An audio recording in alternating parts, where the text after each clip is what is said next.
축하라. 이것이 너와 그들의 먹을 것이 되리라.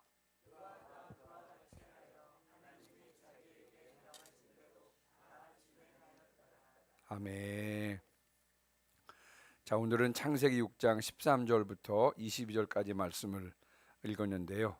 자, 우리 먼저 우리 창세기 5장 한번 복습을 해보도록 하겠습니다. 여러분 창세기 5장 보시면 창세기 5장에는 아담의 족보가 나옵니다. 정확히 말씀을 드리면 아담의 후손 중에서 가인 계열이 아니라 하나님께서 아벨 대신에 대신 주신 이 셋 계열의 족보가 나옵니다. 다시 말씀을 드리면 하나님을 경외하는 경건한 자들의 족보가 나오는 것이 창세기 5장 말씀입니다. 자, 그런데 여러분 성경에 나오는 족보에는 뭐가 있냐면 방향성이 있습니다. 족보가 흘러가는 방향에 주의를 해야 되는데 이 방향성을 파악하기 위해서는요, 이 족보의 처음 사람과 마지막 사람이 누군지를 살펴봐야 됩니다. 자, 예를 들면 창세기 5장에 처음 나오는 사람이 누구죠? 아담입니다. 아담. 자, 그러면 마지막에 나오는 사람이 누굴까요? 5장 32절에 보면 누가 나오냐면 노아가 나오고 있습니다. 자, 첫 사람이 아담이라고 하는 말은 이 5장 이 앞부분의 이야기의 주인공은 아담이란 뜻이고요. 자, 그러면 이제 6장 이후부터의 주인공이 누구라고요? 노아라고 하는 이야기입니다. 그래서 여러분 이제 6장부터 9장까지가 우리가 잘 알고 있는 노아 홍수 심판 이야기가 6장부터 9장까지 등장하게 되는 것입니다. 자, 이제 오늘 본문으로 한번 들어가 보도록 하겠습니다. 6장 13절 말씀 같이 읽겠습니다. 6장 13절 시작. 하나님이 노아에게 이르시되 땅에 가득함으로 그 끝날이 내 앞에 이르렀으니 내가 그들을 땅과 함께 멸하리라. 아멘. 아주 안타까운 일이 발생했습니다. 하나님께서 모든 혈육이 있는 자, 다시 말씀을 드리면 모든 인간을 멸하시겠다고 하셨습니다. 이유가 무엇이냐면요, 포악함이 땅에 가득했기 때문이라 그랬습니다. 인간의 포악함이 어느 정도였냐면요, 여러분이 이제 우리 앞에 6장 5절 7절 한번 다시 한번 보실까요? 5장 7절. 자, 5절부터 7절까지, 죄송합니다. 6장 5절부터 7절까지 말씀을 제가 한번 읽어드리겠습니다. 여호와께서 사람의 죄악이 세상에 가득함과 그의 마음으로 생각하는 모든 계획이 항상 악할 뿐임을 보시고 땅 위에 사람 지으셨음을 한탄하사 마음에 근심하시고 이르시되 내가 창조한 사람을 내가 지면에서 쓸어버리되 사람으로부터 가축과 기는 것과 공중의 새까지 그리하리니 이는 내가 그것들을 지었음을 한탄함이니라 하시니라. 아멘. 인간의 포악함이 어느 정도 되었냐면요, 하나님께서 땅 위에 사람을 지으신 것을 한탄하시고 마음에 근심하실 정도에까지 이르게 된 것입니다. 이미 우리가 앞부분에서 살펴보았습니다만 하나님께서 6일 동안 세상을 창조하셨을 때 여러분 하나님께서 보시기에 어떠했다고요? 하나님이 보시기에 좋았더라라고 말씀했습니다. 1장 4절, 10절, 12절, 18절, 21절. 여러분 6일 동안 세상을 창조하시면서 하나님께 보시기에 좋았더라 말씀하셨고요. 6일째 특별히 사람을 창조하셨을 때는 어떻게 말씀하셨냐면요, 보기에 심히 좋았더라 이렇게 말씀하셨습니다. 그러나 인간의 죄악으로 말미암아 사람 지으신 것을 한탄하시고요, 마음에 근심하시기에 이르렀고 결국 사람을 멸하기로 작정을 하셨습니다. 자, 그러면서 이제 13절 그들을 땅과 함께 멸하리라 말씀하시면서 여러분 14절부터 16절까지 보시면요, 이제 하나님께서 노아에게 방주를 만들라고 말씀하시는 내용이 14절부터 16절까지 나옵니다. 그러니까 이제 14절부터 16절까지는 뭐가 나오냐면요, 이 방주의 설계도가 나옵니다. 이 설계도는 하나님께서 노아에게 직접 주셨습니다. 하나님께서 설계도를 직접 노아에게 주셨다는 말은 무슨 말이냐면 이 방주가 그만큼 중요하다고 하는 그런 뜻입니다. 우리가 여러분 성경을 보면 모세가 시내산에서 받은 첫 십계명의 돌판, 여러분 한번 생각해 보시기 바랍니다. 하나님께서 직접 돌을 다듬으시고 그 위에 손수 십계명을 적으신 다음에 그리고 주셨습니다. 그만큼 중요하다는 것이죠. 또 이스라엘 백성들이 광야 생활하는 동안에 하나님의 거처가 되셨던 성막 있죠. 성막 설계도는 어떻게 했습니까? 하나님께서 모세를 시내산 꼭대기에 올라오라 그렇게 하시고 나서 하늘의 성소를 보여주시고 그대로 만들라고 하셨습니다. 하나님께서 모세에게 그 설계도를 직접 주신 것입니다. 여러분, 솔로몬의 성전은 어떻습니까? 어떠했습니까? 하나님께서 그 설계도를 직접 누구에게? 다윗에게 주셨고요. 다윗이 솔로몬에게 그 설계도를 주었던 것입니다. 노아의 방주도 마찬가지로 설계도를 하나님께서 직접 노아에게 주셨는데, 이 노아의 방주는 인류 구원을 위해서 매우 중요했습니다. 그래서 하나님께서 직접 노아에게 설계도를 주신 것입니다. 자, 그러면 우리가 이제 이 방주에 대해서 잠깐 좀 살펴볼 텐데요. 여러분 14절 보시기 바랍니다. 자, 14절. 자, 이 방주는 무슨 나무로 만들어야 된다고 말씀하셨죠? 고페르 나무입니다. 고페르 나무. 옛날 개역 한글판에는 잣나무로 번역되어 있었고요. NIV 영어 성경에는 사이프러스 나무로 번역되었는데, 하나님께서 이 방주를 고페르 나무로 만들라 그랬고요.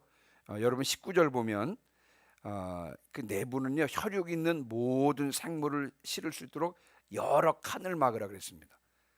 네, 방주 안에 여러 칸을 만들고 안과 밖은 물이 새지 않도록 역청을 칠하라고 말씀하셨습니다. 그럼 한 방주의 크기를 한번 살펴보면 여러분 15절입니다. 15절. 자, 15절 한번 읽어볼까요? 15절. 자, 시작. 네가 만들 방주는 이러하니 그 길이는 300규빗, 너비는 50규빗, 높이는 30규빗이라. 규빗을 편의상 1규빗을 50cm로 이렇게 생각을 해보면 여러분 길이는 300규빗이니까 대략 한 150m쯤 되고요. 그리고 너비는 50규빗이니까 25m, 그리고 높이는 30규빗이니까 한 15m 정도가 됩니다. 그러니까 한번 생각을 해보시면 여러분 상암 월드컵 경기장 있죠? 길이가 120m입니다.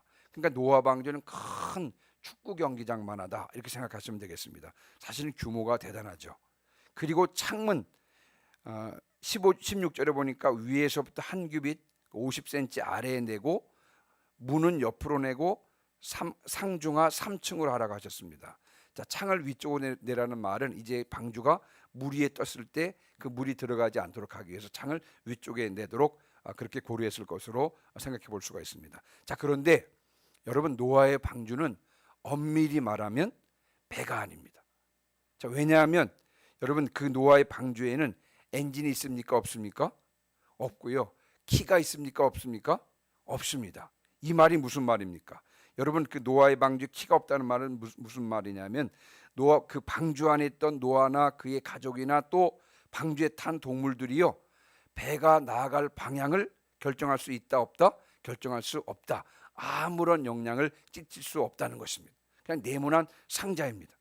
배가 가는 대로 갈 수밖에 없습니다. 다시 말씀을 드리면 하나님께서 이끄시는 대로 갈 수밖에 없다는 것입니다. 여러분 네모난 상자 같은 이 노아의 방주를 보면서 여러분 우리의 인생에 대해서 한번 묵상해 봅니다. 우리의 인생들도 노아의 방주와 같은 줄 믿습니다. 여러분 우리 인생의 키는 우리가 붙잡고 있는 것 같습니다만, 그러나 여러분 우리가 붙잡고 있는 것이 아니고 주님께서 잡고 계신 줄 믿습니다. 우리 인생의 주인이 되신 분은 내가 아니라 우리 주님께서 우리 인생의 주인이 되시는 줄 믿습니다. 우리 삶에 많은 소원과 계획과 또 바람이 있다 할지라도 오직 주님의 뜻에 합한 것들만 성취될 줄 믿습니다. 그래서 잠언 19장 21절 말씀해 보시면 사람의 마음에는 많은 계획이 있어도 오직 여호와의 뜻만 완전히 서리라 이렇게 말씀하고 있고요. 또 잠언 16장 9절 말씀에도 사람이 마음으로 자기의 길을 계획할지라도 그의 걸음을 인도하시는 이는 여호와시니라 라고 말씀하고 있고요. 또 잠언 한 절만 더 보십니다. 잠언 16장 1절 말씀에도 보면 마음의 경영은 사람에게 있어도 말의 응답은 여호와께로부터 나오느니라 이렇게 말씀하고 있습니다. 여러분 성도들의 삶은 신실하시고 주인 되시는 하나님의 인도하심을 믿고 매일매일 그분의 뜻에 순종하며 나아가는 삶이어야 할 줄 믿습니다. 전적으로 주님을 신뢰하고 전적으로 주님을 삶의 주인으로 인정하고 날마다 그분을 따라서 나아가는 삶이 되시기를 주님의 이름으로 축원합니다. 아멘. 자, 그다음에 17절입니다. 17절. 자, 17절도 같이 읽습니다. 시작. 내가 홍수를 땅에 일으켜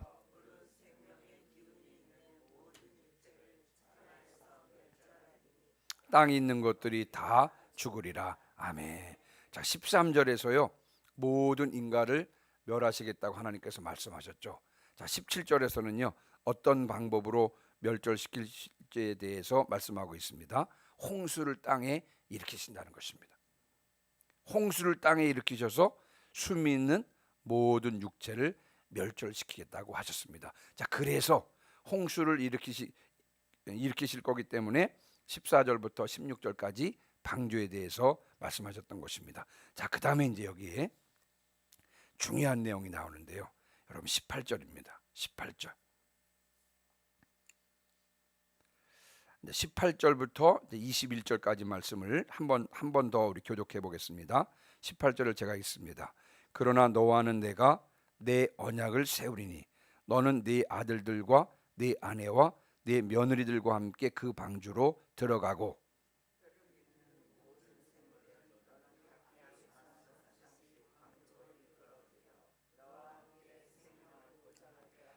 새가 그 종류대로 가축이 그 종류대로 땅에 기는 모든 것이 그 종류대로 각기 둘씩 네게로 나아오리니 그 생명을 보존하게 하라.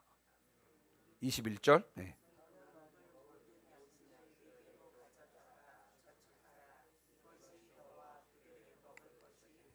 아멘. 자, 여기서 아주 오늘 설교의 중요한 핵심 포인트가 나오는데요. 18절입니다. 너와는 내가 뭘 세운다고요? 내 언약을 세우리니 그랬습니다. 자, 여러분 하나님께서 노아와 언약을 세우신다 그랬는데 언약은 다른 말로 말하면 약속입니다. 약속. 하나님께서 노아와 약속을 하셨다는 것입니다. 자, 그러면 하나님께서는 노아에게 어떤 언약을 맺었습니까? 자, 우리 본문을 다시 한번 보시면요. 본문 자 18절 보세요. 18절 보시면 그 방주로 들어가고 그랬어요. 너는 네 아들들과 네 아내와 네 며느리들과 함께 그 방주로 들어가고 19절.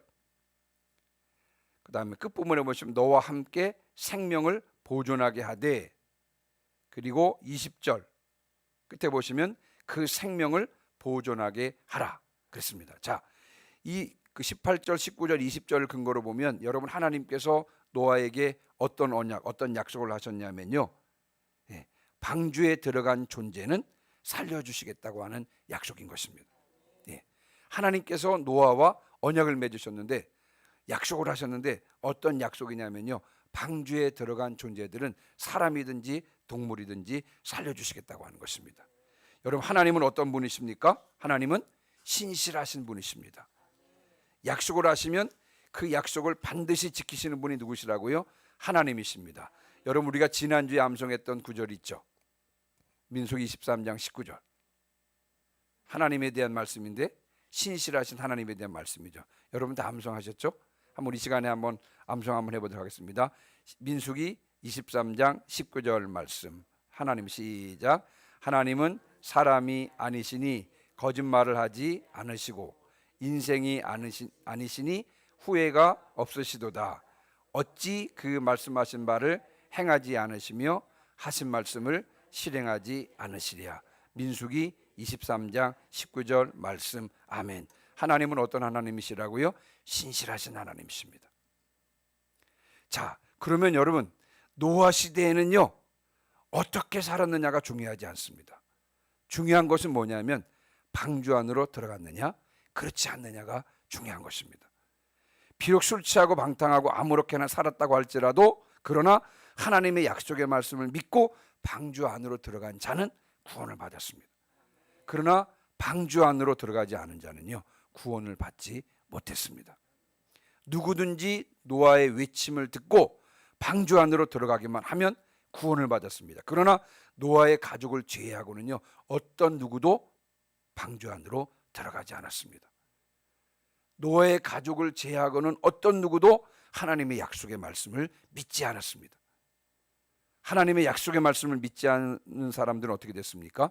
하나님의 약속을 믿지 않는 모든 사람들은 다 홍수 심판을 받고 죽임을 당했습니다. 여러분이 노아 홍수 이야기를 제일 처음에 읽은 사람들이 누굴까요? 시내산에 있었던 이스라엘 백성들입니다. 이 모세가 창세기를 기록을 했잖아요.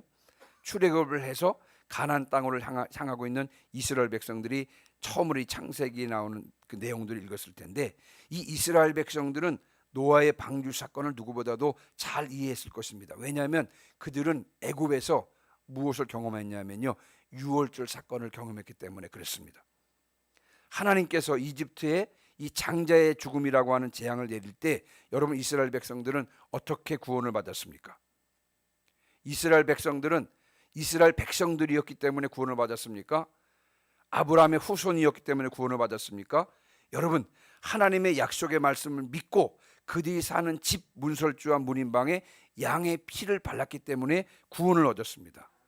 이스라엘 백성들뿐만 아니라 애굽 사람이라고 할지라도 다른 잡족이라고 할지라도 하나님의 약속의 말씀을 믿고 자신이 사는 집의 문설주와 문인방에 양의 피를 바르는 자들은 다 살았습니다. 장자의 죽음의 재앙을 피할 수 있었다는 것입니다. 그러나 이스라엘 백성들이라고 할지라도 양의 피를 바르지 않은 자들의 장자는 죽임을 당했던 것을 여러분, 그들은 유월절 사건을 통해서 경험하게 되었던 것입니다. 한 가지 사건을 제가 더 말씀을 드리면, 여러분, 호르산에서 이제 출발해서 홍해길을 따라서 에돔 땅을 우회하다가 이스라엘 백성들이 길이 너무 험하니까 길 때문에 여러분 마음이 상했습니다. 그래서 여러분, 하나님과 모세를 원망했습니다. 이때 이제 하나님께서 그러면서 모세와 하나님을 원망하면서 하늘의 양식이었던 만나조차도 하찮은 음식이라고 불평을 했습니다. 이때 여러분, 하나님께서 불뱀을 보내셔서 백성을 물게 하셨고 많은 사람들이 죽었습니다. 또 죽어가고 있었습니다. 백성들이 회개를 했고요, 하나님께서는 모세에게 말씀하시기를 놋뱀을 만들어서 그것을 장대 높이에 달라고 말씀하셨습니다. 그리고 장대 위에 매달린 그 놋뱀을 보는 자마다 살 것이라고 그렇게 약속을 하셨습니다. 이 하나님의 약속의 말씀을 믿고 장대 위에 매달린 놋뱀을 본 사람들은요, 비록 아무런 조치를 취하지 않았습니다만 그러나 구원을 받았습니다. 그러나 장대 위에 높이 달린 놋뱀을 보지 않은 사람들은요, 구원을 받지 못하고 죽었던 것입니다. 노아의 방주 사건이나 또 유월절 사건이나 분원의 불뱀 사건, 여러분, 이 세 가지 사건의 핵심은 뭐냐면 바로 하나님의 약속의 말씀인 줄 믿습니다. 하나님은 이 약속에 신실하신 분이시기 때문에 그분이 하신 약속을 반드시 지키시는 분이십니다. 하나님의 약속을 믿는 사람들은 구원을 받았습니다만 그러나 하나님의 약속의 말씀을 믿지 않는 사람들은요, 구원을 받지 못했던 것입니다.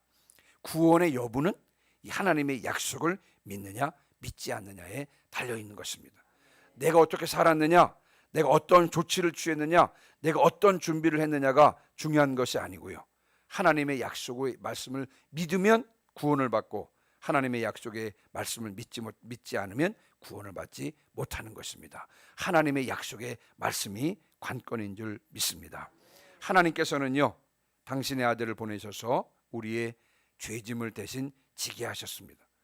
예수님께서 내 대신 죄짐을 지셨기 때문에 그 예수님을 구원자로 믿는 자에게 구원을 주시겠다고 하나님께서 그렇게 약속하신 것입니다. 언약에 신실하신 하나님의 약속을 믿고 예수님을 구원자로 믿는 자들은 다 구원을 받는 것입니다. 그러나 예수님을 구원자로 믿지 않는 자들은 구원을 받지 못하는 것입니다. 이제 오늘 말씀을 마무리하고 마치면서, 여러분, 구원에 있어서는 행위가 중요한 것이 아닙니다. 하나님의 약속이 중요합니다. 하나님의 약속을 믿는 것이 중요합니다. 하나님의 약속을 믿으면 구원을 받게 되는 줄 믿습니다. 구원의 이 진리에 확고하시기를 주님의 이름으로 축원합니다. 아멘. 우리 시간 546장 찬송하시고 오늘 들은 말씀을 붙잡고 기도하는 시간 갖도록 하겠습니다. 546장 찬송하시기 전에